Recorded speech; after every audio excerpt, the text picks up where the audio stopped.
Hello, this is Rachel and welcome to WombTube. Today I am joined by my wonderful friend and colleague, Andrea Clarke from mamaquila.fertility.com. Andrea is a fellow fertility massage therapist. She's also an energy healer and she also does repro, reflexology and a number of other modalities.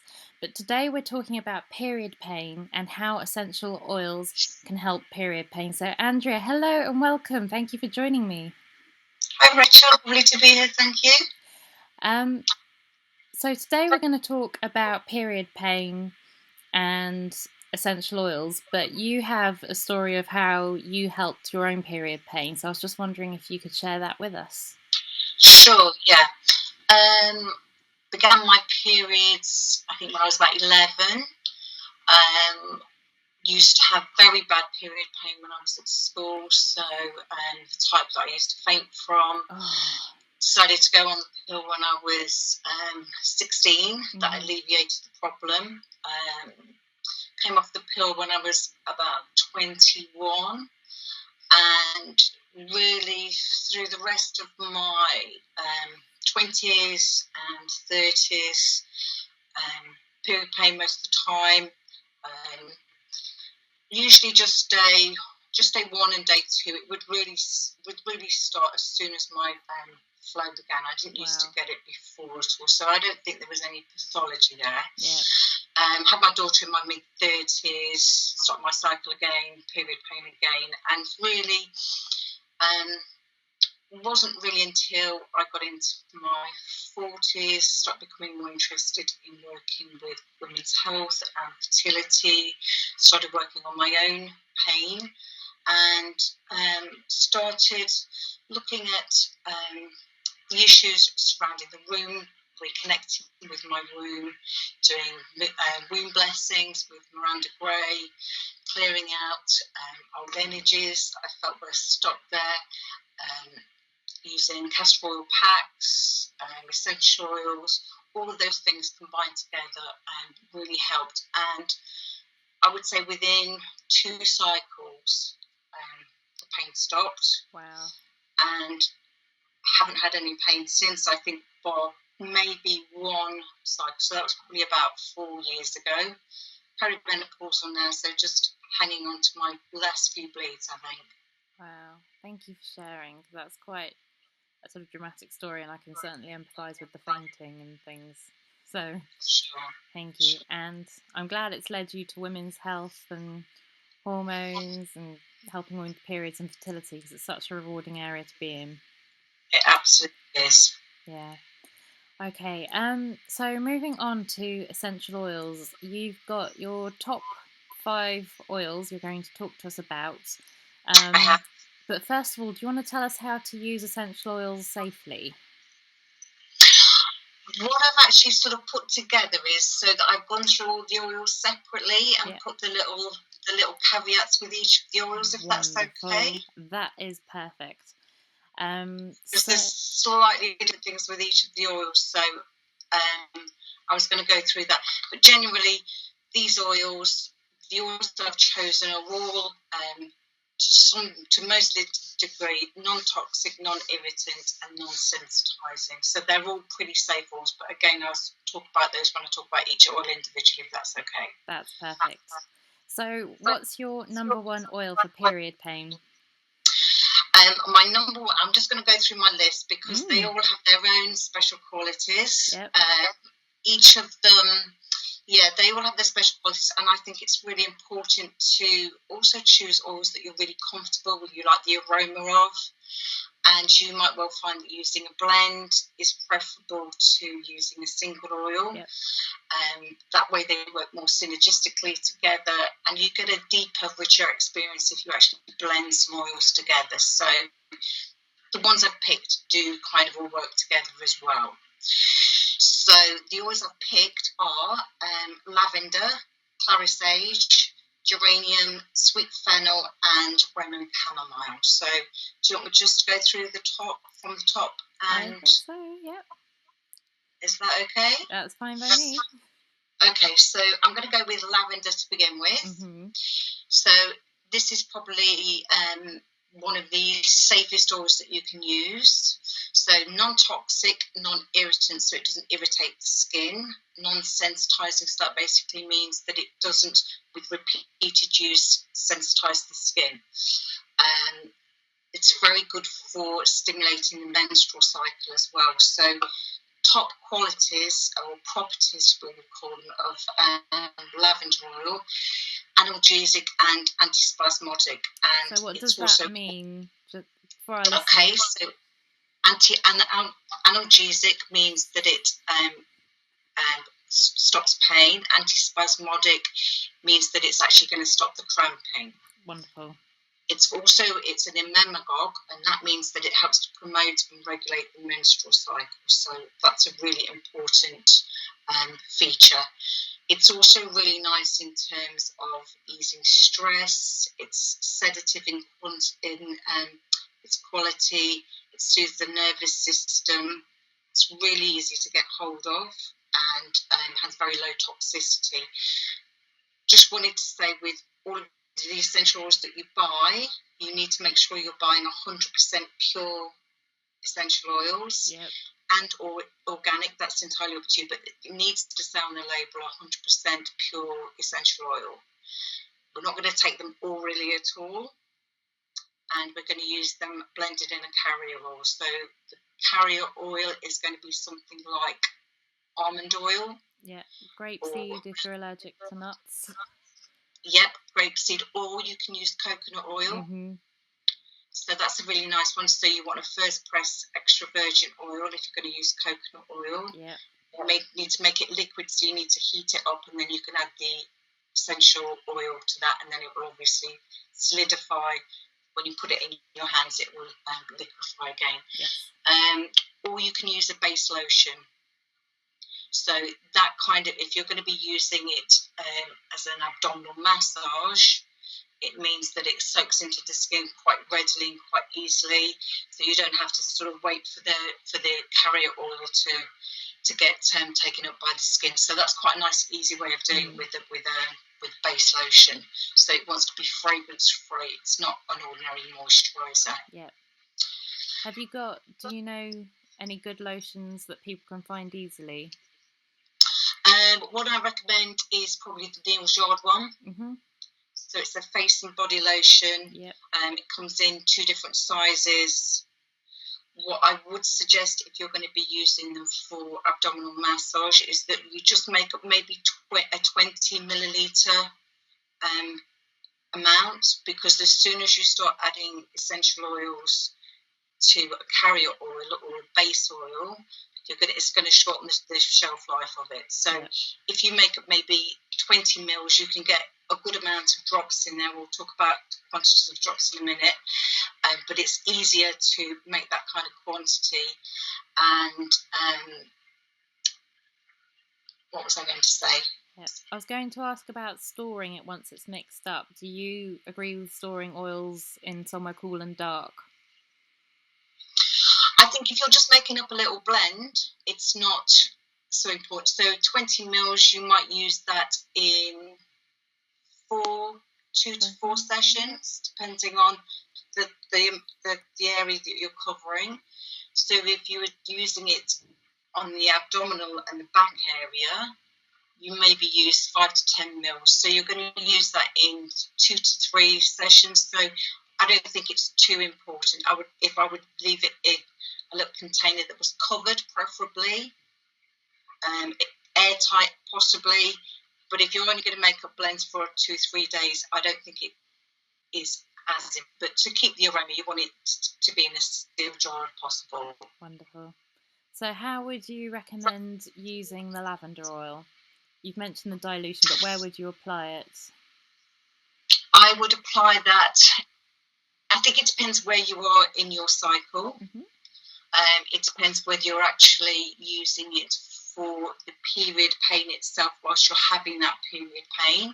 So whilst you're actually, at the beginning or a couple of days before, whenever you start to feel your pain, or you're going to be using it more therapeutically, so you're actually trying to ease that pain before your cycle starts. So for a lot of these oils, you might want to use them if you're actively trying to conceive. You might want to use all of these oils pre-ovulation and not post. If you want to be really safe, that's probably the easiest way of saying it. Yeah. If you're not actively trying to conceive, then you can use all of these oils all throughout. But it really depends whether you're trying to use them as a first aid, whilst you're actually in the pain, or whether you're trying to use them more therapeutically and you're trying to ease that situation cycle after cycle after cycle. I should point out that they can be effective both as a preventative and to treat the pain when you are in pain itself. Absolutely, and I think lavender is a really good oil for that. So really good for when you're actually experiencing the pain. And I would suggest maybe the way to use that is as an abdominal massage. So you're working into the whole of the abdominal area and into the hips. And if you can reach around, then actually into the back as well. So that lower back and into the top of the sacrum, I think is a really nice area to work. It's quite sensitive.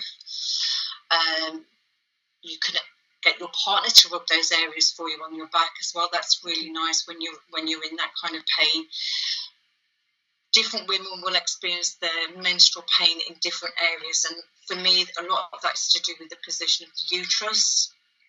So if she's tilting backwards, she'll far more likely to get pain in the back. If she's tilting forward, it's going to be more abdominal and even pain down the legs. So quite a few women I've worked with have pains down the legs as well. So if that's where you're experiencing your pain, you might want to use it there as well. And it's worth pointing out as well, when your body absorbs the oils, they do travel around your bloodstream. So even if you applied it to your arm, it can still help with period pain. Absolutely.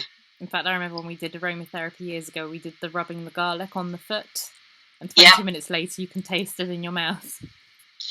I had that. I've only experienced that once with one client actually, and I was using some Roman chamomile on her legs. She'd got pains in her legs, and it was literally within, 10, 20 seconds that she could actually taste it in her mouth. Wow. Very, very clear. You know how potent Roman chamomile is as an aroma, but yes, she could actually taste it in her mouth. I've not heard of people actually tasting it with essential oils, so that's quite interesting. Okay, so that's lavender, or do you have anything else you want to say on lavender? I would also use that as a compress. So could you explain a compress, just in case anyone doesn't know what that means? Sure. A compress is basically using a cloth. So you get a bowl of water. I'm just looking for my dilutions here, so I'm absolutely right on this one. Okay. So you would use 10 drops of essential oil in 200 millilitres of water. So you're going to be using, it's likely to be hot. You could use hot or cold, but hot is probably going to feel more comfortable to use when you're actually in pain. Yeah. So you're going to put the essential oil into the water and try and mix it as much as possible. You could use a disperser if you want, or a little bit of milk just to disperse the oil through. You're going to dip the cloth in, wring it out, and then put the compress onto the area that you want to treat, so onto the abdomen or onto the back. Maybe put some plastic over the top, a towel, hot water bottle, and another layer of towel. So you're all like nice and cozied up, cuddled up with your hot water bottle and your essential oil. So it's gonna get into the bloodstream a little bit more quick with that heat added to it. I love it. So that's a compress. So they're really nice to use. How else would I use it? I would even recommend use it as part of a castor oil pack, so you can add it to the castor oil. Ooh, that sounds nice. So that's a really nice way of using it. You could, if you want to get really professional with this, you could use it in a sitz bath. Ooh, yes. So that's not going to be for everybody's cup of tea. Because it does mean sort of getting in and out of water if you're going to go from hot to cold. But if you wanted to, you could just do it it's like a little hip bath. And and you would use maybe 5 drops of essential oil to a litre of water and just stay in that for 15 minutes. So it just covers the hip area. Yeah. And we could also use it as part of a bath. So that's a really nice way of doing it, really relaxing and calming.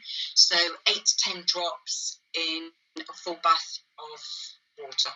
Wow. So you're getting the benefits of inhaling the aroma and also lying it. So again, if you're putting it in the bath, you need to use, if you've got no actual disperser, you can use milk just as easily. So maybe 10, 20 mils of milk and put the essential oils into that, and that will disperse the oil through the water rather than just sitting on the top. And for anyone that doesn't consume dairy, you can use other oils to help disperse as well, can't you? Other carrier oils. Yep. You just, if you're, with other carrier oils, you've just got to be aware it can make the bath a little bit slippy. I'm just thinking for anyone who's vegan or dairy free for any reason. Sure. Yep. So that's probably the way that I would use all of the oils actually. Yep. So baths, compresses, castor oil packs. I don't think particularly there's any, and the abdominal massage, I don't think there's much to be gained from inhalations in terms of menstrual pain. It might be in terms of if you want to pick up or an uplift, or you're feeling a little bit down or depressed with pain, but I think that for me is beneficial. But for using it for period pain, I think it actually needs to be as much as possible topically on the area. Yeah, I agree. Wonderful. Okay, so what was the next oil on the list? Do you want me to just say about dilutions at this point? Because the dilutions is going to be work for all of them, really. Okay, yeah. So, dilutions. So I would go with around 8 to 12 drops per 20 ml. And that would give you 2% dilution. So the 8 to 12 shows you the difference between different guidelines for essential oils. You might want to go in the middle and go for 10. So that's quite an easy way to remember it, is 10 drops per 20 ml. Yeah. You can use stronger dilutions. So if you wanted to use 4% dilution, you're going to go with 20 drops per 20 ml. I always advise people to start with a lower dilution and work their way up, just in case they have skin irritations or anything. Absolutely. Yeah, you want to avoid any sort of sensitization. So start on a 2%, and then you can go up to 3%, 4%, 5%. It's safe to use stronger dilutions, but if you're going to be using it regularly, I think it's better to use under a 5% dilution and just do it more regularly rather than trying to blast it out.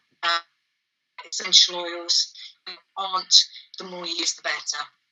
It's about subtlety and it's about intention of use, isn't it, as much as anything else, and it's about enjoying the aroma of the oils you're using. Yeah, wonderful. Is there anything else on lavender, or should we move on? I think we can move on from lavender. It's a number one. Everybody should have some in their toolkit. I agree. Their medicine cabinet. It's a given. Okay, so the next one I'm going to look at is Clarisage. Really beautiful oil. Love the smell of Clarisage. Very dark, a very deep oil. Again, it's non-toxic, non-irritant, and non-sensitizing. So one that we're not going to use after ovulation again.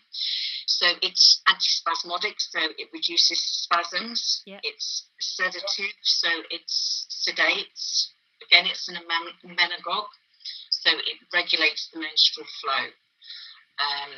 It can promote estrogen, and so it has a harmonizing effect on menstrual issues. It's also really good for premenstrual tension, so it's good to use before. It's good in terms of being down and depressed, nervous tension, and it's quite revitalising as well. So it's a really nice oil.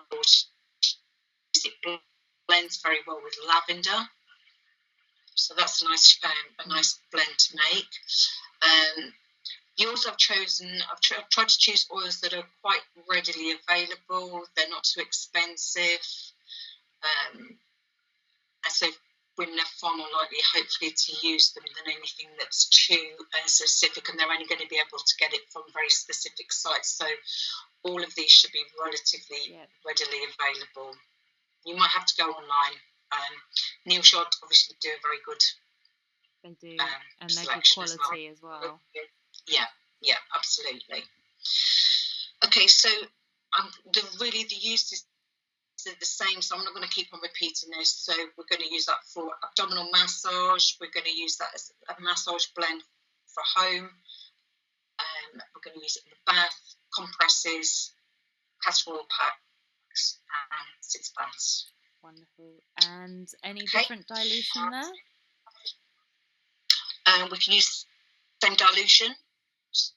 So let's go back to that one. So we're saying for 2% dilution, that's 10 drops per 20 mils. So we'll stick with that figure in the middle, and then that keeps it nice and simple. So start off with the 2%, and then you could work up to 3 and 4, which would give you 16 drops per 20 mil and 20 drops per 20 mil respectively. So that's a 3 and 4% dilution. If I was to start combining oils, so I wanted clary sage and lavender, how many combined drops to the base oil in total? Very good point, Rachel. Thank you. You would still use the same. You would still use the same number of drops. So if I was going to use 2% dilution and I wanted to have 10 drops, I would have 5 drops of lavender and 5 drops of clary sage. Okay, wonderful. I just wanted to confirm that one. Yeah, no, you're absolutely right, because it needs to be said, and I know I've got it written down, but if sometimes it doesn't quite come up in the conversation. Yes. So yes, really important. You don't just keep on adding to the drops. And actually, if you're blending the oils, what's nice to do is actually take the caps of the oils and hold them all together. So if you've got 3, you can just sort of move them around under your nose, not too close, and just see whether you're liking that aroma or not, because it's really important that you like the smell. It is, because you will smell like it for a while afterwards. So that too. If you use it topically, true. Yes. Awesome. So, anything else on clary sage? None of these oils quite as much. No, that's it. It's one of my favourites. I absolutely love it. It's really good, actually, for breast congestion. Clary sage and geranium together. I love geranium. So I used a lot of issues with that. So as the sort of congestion starts in the breast, you can just rub that into the breast area, and that's really nice. Works really well. Kind of need to get that quick enough for that ready to work. Wonderful. Okay, so what's your next oil? My next top oil is geranium. My favourite. Geranium is very florally. It is beautiful mixed with both of the above. So that's going to give you a really nice blend of floral, and then just being held down a little bit with the clary sage. So the clary sage is going to give it a bit more depth and a bit more oomph. So that's a really nice way. Geranium for some people can be a bit too floral. So just check out your blends as you're making them. So if you're intending to put 10 drops in total, just maybe check out the particular blend that it feels comfortable for you and that feels right for you. And that might change each time you use it, then that's absolutely fine. And it's worth saying as well, in most shops, for example, Neil's Yard, not that we're trying to advertise them or anything. Yeah. Not that we work for them. Fair enough. You can actually go in and smell the oils there before you buy it and get an idea for what you like. so you don't have to buy and then be surprised. Really useful. Yeah, absolutely. So geranium. So again, non-toxic. So it's not a problem to use. It's a non-irritant, so it's not going to irritate the skin, and generally non-sensitizing. So repeated use aren't going to create sensitization in the skin. With all of these, again, if you start with a lower dilution and see what your reaction is, if you have a very sensitive skin, it's common sense dictates that you use a lesser dilution to begin with and see what your reaction is. Generally, it's a pretty safe oil, so it's analgesic, so it helps with pain, antispasmodic, so it helps with the spasms in the uterine area and the abdominal muscles as well. It's very calming, and it's good for premenstrual stuff, and it's very balancing. So it's a very balancing oil. It's kind of an adaptogen, so it's just a balancing oil. It blends really well with other oils. So it's like good oil to sort of have it in the middle that sort of brings the top and the base notes together as well. Very useful in association with the pain associated with heavy flow as well. So it acts on the adrenal cortex, so in that sense it's very good for balancing the hormones. And it's just beautiful to use, often used in place of rose, or this also a geranium rose as well. Lovely to use. Wonderful. And again, can that be used in the same way and with the same dilutions that we've mentioned before? Absolutely, yeah. So we'll go with that 2% dilution of 10 drops per 20 ml. Wonderful. So moving on from geranium, what's next? Next on the list is sweet fennel. So very, very powerful aroma on sweet fennel. It's a very aniseedy kind of smell. So as soon as you smell it, you'll get that sort of hit of aniseed. So this one isn't everybody's cup of tea. It is very phytoestrogenic, which means that it's not something that I would use with a client who's trying to conceive after ovulation. So it is a really good oil. Again, it's pretty safe to use, so non-irritant, non-toxic. Has been known to cause some skin sensitization. We also need to be aware that we're not going to use it if there's any suggestion of epilepsy at all. So it is a powerful oil. It's a diuretic, so it's very useful in terms of detoxing. It's a very powerful anti-inflammatory, and I think the action of the anti-inflammatory continues to work after you've finished using it. Again, it's an I can't say that word tonight. Emmenagogue. That's the one. So that's going to help with menstrual flow. So it regulates the menstrual flow. It helps with spasms and analgesic. So all of these oils at their basic level of property they are analgesic and antispasmodic. And they're the reasons why I've chosen them, because they're real good catch-all. And actually, there's more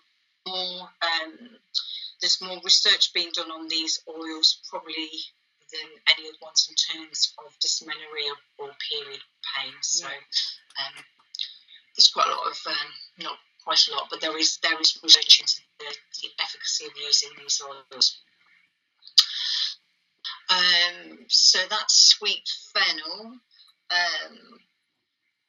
And then the next one I'm going to pardon. There's one last oil, isn't there? There is one last oil, which is Roman chamomile. So there's quite a few chamomiles. I've picked Roman because it's the most readily available. Non-toxic, non-irritant, non-sensitizing. Has been seen to cause some contact dermatitis. So there's some contraindications in terms of people who are atopic, and that just means that you've got a predisposition to allergic sensitivity, so you just need to be a little bit aware of that.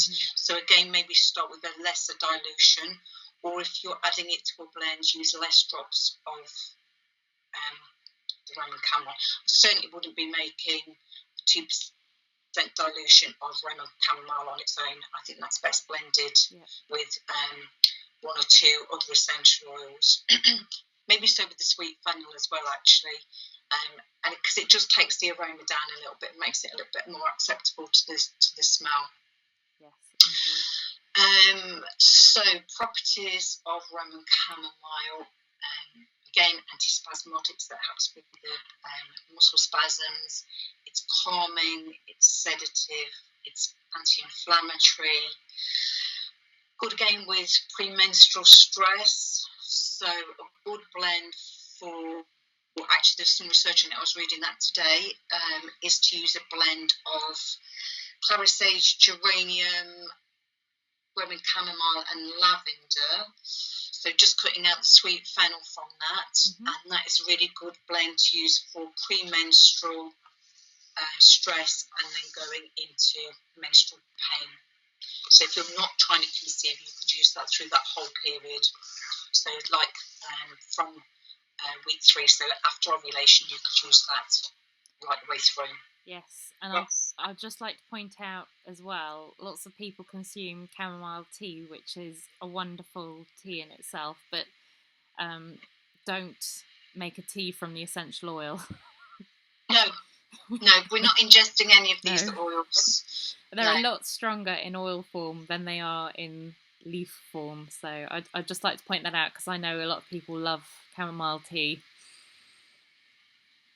Yes, absolutely, yes. We're not ingesting, and we're not suggesting ingesting, and we're always suggesting to dilute. So you're always going to dilute it in the water, in your carrier, or in your base lotion. Wonderful. You're not putting it straight onto the skin at all. Yes. So Roman chamomile again has quite a powerful aroma. How would you describe it, Rachel? It's quite a difficult one to describe. It's kind of herby, but deep and woody at the same. Not a deep, but a very earthy kind of smell. I would agree with earthy. It's kind of a difficult one to describe separately. And I'm now imagining it mixed with other oils as well. Yeah. It's not one to use on its own, is it? Definitely. So we're gonna. I've always used it with lavender at the very least. Yeah. I think the Roman chamomile and sweet fennel need to be blended with other oils because then actually you get a much softer blend, which actually is much more palatable to the senses, I think. Yes. Wonderful. Okay, so we're coming up to time. Yep. Very quickly, if people want to find you, where do they find you? They can find me at mamaquilafertility.com.